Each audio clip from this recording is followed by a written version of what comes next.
I've done this intro about 5 times because I don't know where to start. So we're just going to start with my new location. If you've never seen me before, I'm Sammy, and this is Infinity Aura Ave. It doesn't look like much right now because I just got here and I don't have any furniture, but that's okay because today we're going to talk about the Pisces new moon that's happening on Thursday, February 27th at 7:45 p.m. I want to encourage a lot of journaling for this new moon. And I usually don't like to tell you guys like what to do with the energy. I just want to tell you what the energy is. But this is, I don't know if I want to say important or good, or because it's not more important than anything else, and it's triggering energy. It's going to be hard energy. So I'm really excited for this new moon because it is the last moon of the astrological year. And the astrological wheel technically starts in Aries. So we're ending in Pisces here. So the new year usually doesn't feel like it's actually really started until you get to about next month when things start to move into Aries. We've already got Venus in Aries. Actually, I should pull up the chart because I'm just looking at my notes and I am, hold on, I want to do both. All right, I got the chart now. Venus has moved into Aries and everything else is in water except for Pluto, which I don't really look at for these. This is more, Pluto's one of those outer planets. We can look at that for other things. I'm not really interested in that here. Jupiter's in Gemini, which I do look at, but that's really it. It's just Jupiter. Everything else is underwater, babe. So you've got most planets in Pisces here and literally ending a cycle all at the same time. You got Sun in Pisces, Moon in Pisces, obviously, because that's how a new moon functions.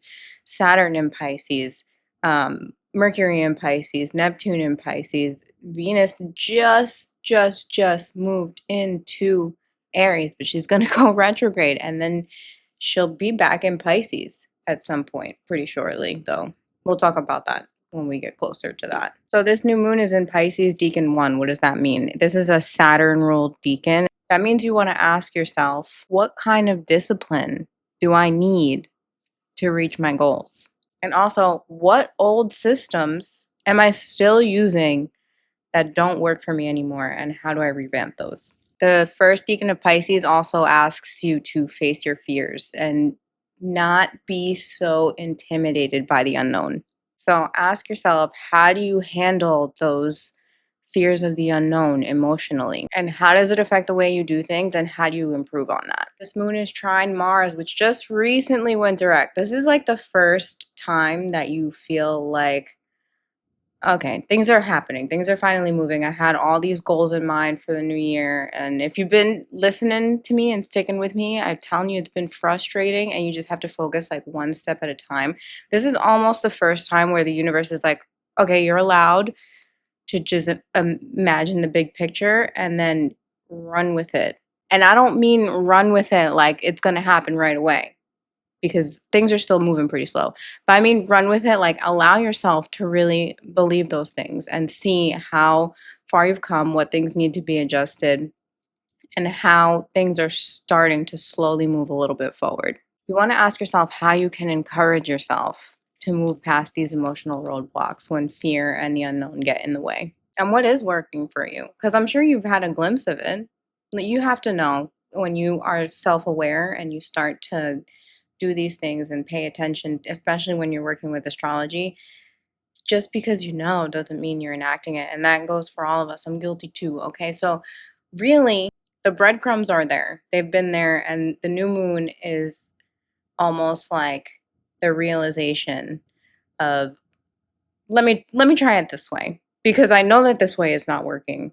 So I'm just going to wind it back up so I can take a step forward when the energy starts to loosen up. Even though it's loosening up a little bit, it's still so slow. Mars just went direct and he's still so slow. Not only is he slow, but he's in Cancer, which doesn't make Mars happy. Mars in Cancer is the emotional work. This new moon is also square Jupiter. Mars has to do the emotional work. The moon is like, no, I need to start this new thing. And Jupiter is like, yeah, because I have so many ideas. I have so many ideas, and they're, I don't even have a plan, but they're just floating around in here, and it's these 3 planets for this new moon are, that's what it feels like. The only way that I could put it is, I hope that makes sense. I hope that makes sense because I know that it makes sense to me. One other thing I want to look at is Mars is trine Saturn, and Saturn's opposing the South Node. So the South Node wants to do things the way that it knows how to do things because it thinks that it knows best. But Saturn asks you to break out of old habits and really practice discipline. So if you find the balance of maybe what used to work sometimes and what Saturn's asking you to do to reorganize and maybe try something new, it helps out Mars a little bit in this trine. Give Mars as much support as you can because I'm telling you, he's wet. He's wet and he's supposed to be on fire.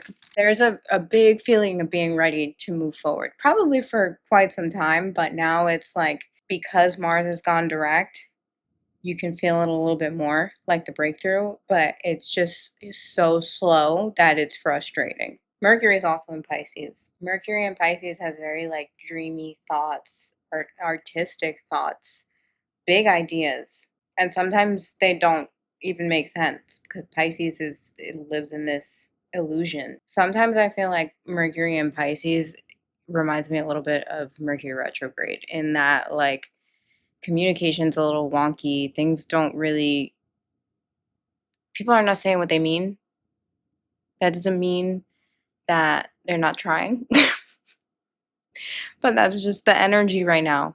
So earlier I said this is a good moon for journaling because you kind of have to work through the fog and it's foggy in Pisces.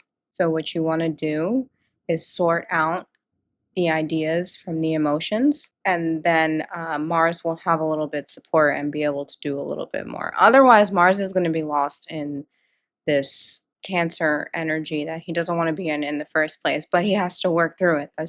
Those are just the rules of the universe. Mars, you got to be there. Sorry, bro, I don't know what to tell you. We'll see you when you get into Leo. But until then, you got to give him some support. Before I see you next time, Venus will go retrograde on March 1st. Venus retrograde goes into this energy a little bit deeper because Venus retrograde in Aries will kind of uncover for you what holding back because of fear really does to you. It will help you examine how that fear has prevented you from getting what you want.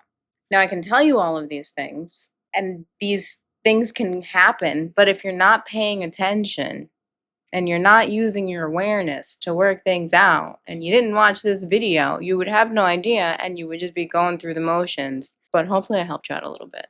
The next time I see you will be for the full moon in Virgo on March 14th. I'm Sammy from Infinity Aura Ave. You can find my personal pages, all Sammy Doing Stuff, Sammy DOIN stuff, and you can watch me set up this studio. I've been doing a lot of content over there, just behind the scenes, kind of what I have going on over here. In March, I'm hoping to get my fixed candles out, get my intention oils out, and a couple other products. So keep an eye out for that. I'll have local pickup if you're on Long Island, and I'm gonna try to ship by the end of March. I'm gonna try. I'm gonna do my best. I just got here, so I'm moving as fast as I can, but Mars is really slow. Like, comment, share, subscribe, and I'll see you next time on our moon meetings.